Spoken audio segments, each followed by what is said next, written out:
Welcome back, everybody. Glad you guys are joining for our second video in our 8-part series on healthy boundaries for partners of sex and porn addicts. The first video, we covered the definition of boundaries, and we also gave some examples of internal and external boundaries that partners who are new in recovery might want to consider in their relationship. In the next 5 videos, we're going to talk about the basic principles of healthy boundaries. And I'm using the word basic on purpose here because we're actually going to use that word as an acronym for just 5 fundamental principles of healthy boundaries. And so just kind of a quick overview here of what we're talking about when we talk about the basic 5 of healthy boundaries. The B stands for boundaries are for you. The A stands for avoid ultimatums and threats. The S stands for sustain your boundaries with follow through. The I stands for influence others by making requests. And the C stands for change yourself through your boundaries. And then our final 2 videos are going to talk about the 5 steps to discovering and communicating your boundaries with others. And so that just kind of gives you an overview of what the next 7 videos are going to cover. So in this video, we're going to dive a little deeper into the B of the basics of healthy boundaries. And the B stands for boundaries are for you. And of course, you might be saying, well, okay, what are you talking about? That's pretty simple. Of course, my boundaries are for me. I know it sounds simple on the surface, but it's not always quite that simple. And kind of as we start unpacking this topic, I just kind of want to give a warning here that some of what I say in this video and in the following videos may sound a little different than what you might hear from other speakers or writers who talk about boundaries. Because part of what I'm really concerned about is when partners of sex addicts come in to see me or to see us at the Trauma and Addiction Recovery Center, what has often occurred is that they have been trying to get their addicted loved one to change. And no matter what their efforts have been, their addicted loved one just won't stop acting out or won't stop lying or won't stop doing some of the other crazy making behaviors that he may be participating in. Many partners have spent a lot of energy trying to make this different. They might have done all kinds of things, and they might have given threats or ultimatums, or maybe they just asked their loved one to change, stop acting out, stop looking at pornography, whatever it is. Or maybe they were begging him or nagging him or reminding him to do the things that he is supposed to do or said he would do. Or it might look like manipulating, or it might even look like joining the addict in his behavior, because if you can't beat him, join him, right? It might look like being mean to the addict. It might look like being nice to the addict. It might look like getting the addict to go to a therapist or go to a doctor or go to a hospital or go to treatment or go to a 12-step meeting. There's all these efforts that partners often engage in trying to just get the addict to change. It makes sense to me that the partners are doing this because they're just trying to problem solve. They're just trying to get things to get back to stable, get back to something safe. And of course, they're going to use any strategy at their fingertips to be able to try to just make something feel normal again. And that makes a lot of sense. And if it worked, frankly, I would be saying do more of that if it actually worked, if it actually created change. But many, many partners of sex addicts already know what I'm about to say, which is that it doesn't work.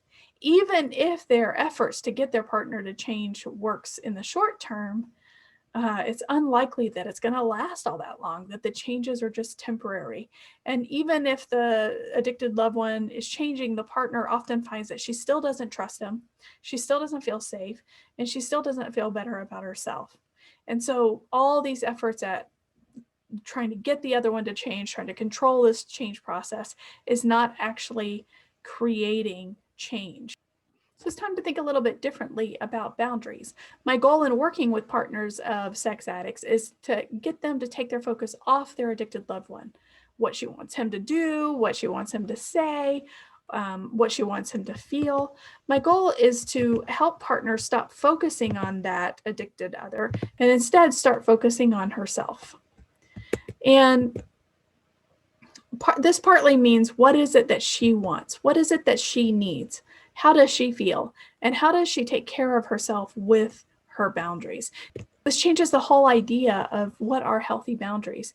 Because if my boundaries are for me and not focused on someone else, then that means my boundaries are not a way to teach someone else a lesson. My boundaries are not a way to make sure someone experiences a consequence. This is an important one, and this is often what I see in the literature and what I hear from other people about establishing healthy boundaries, is that somehow I'm supposed to make sure I figure out a consequence for that other person. And what I want to say is, it's not my job to figure out consequences for other adults, unless I'm in law enforcement maybe, or if I'm somebody's boss. But otherwise, it's not my job to make sure someone experiences a consequence. If I have a child, then yeah, that's my job.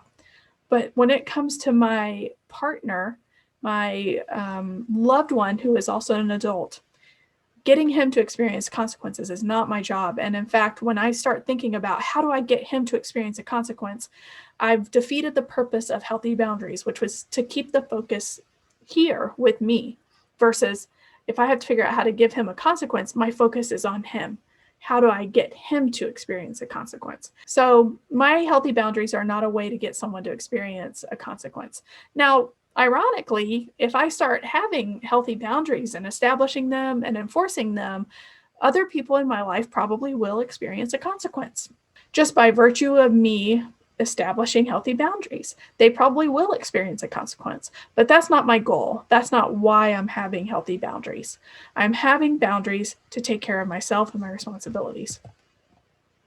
Also, boundaries are not a way for me to force someone else to change. Again, someone may change because of the boundaries I set, but that's not my goal. I can't force anyone else to change. I've already proven that a million times by trying to get them to change, by trying to control them, manipulate them, tell them, urge them, encourage them, however I do it. I've already proven to myself that I can't force someone else to change. So my boundaries are not to get someone else to change me. So let's just do a quick reminder here of what is the definition of boundaries. A boundary is what I will or will not do to take care of myself and my responsibilities. My boundaries are for my care. They are for me. It's not about making someone else do something. It's about me. How am I going to take care of myself? And this is where it's really good news, you guys. This is exciting to me because guess what? The answers to that come from within me. I don't have to focus or depend on anyone else to know how to take care of myself. I just need to be able to listen to what's happening inside of me. Those answers are there. And so I don't have to focus on getting him to do something, or if he would just feel this way, or if he would think this way. I don't have to do any of that. All I have to do is to listen to my feelings, my wants, my needs, my body, and then take the actions I need to take care of myself. So it's a partner. It's likely that many partners spend a lot of time focusing on everyone else outside of them and not themselves.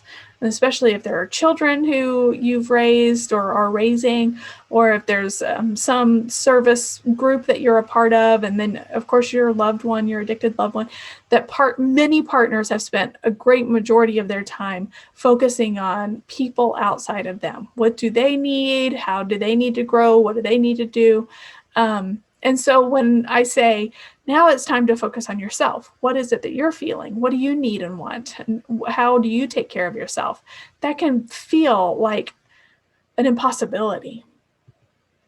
And for sure, it's going to take some time. That's going to take some time and practice to actually get reconnected to yourself and to your own truth.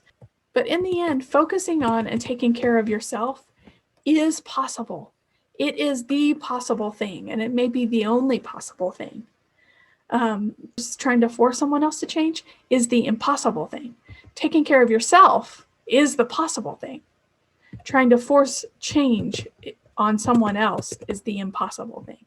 So I hope you'll take time to consider what you need so that you can take care of yourself and your responsibility, and then take action on it. The remaining 6 videos that we're going to do here are going to talk a bit more about how to do exactly that.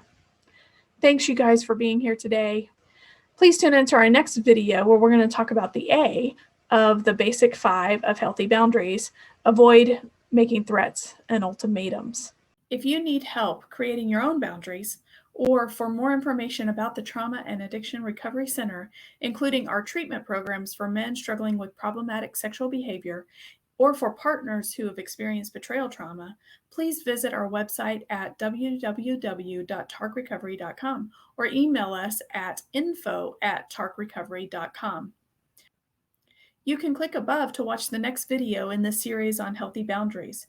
We hope you'll also like this video and subscribe to the Trauma and Addiction Recovery Center's channel to continue to receive helpful information about recovering from sexual addiction and betrayal trauma.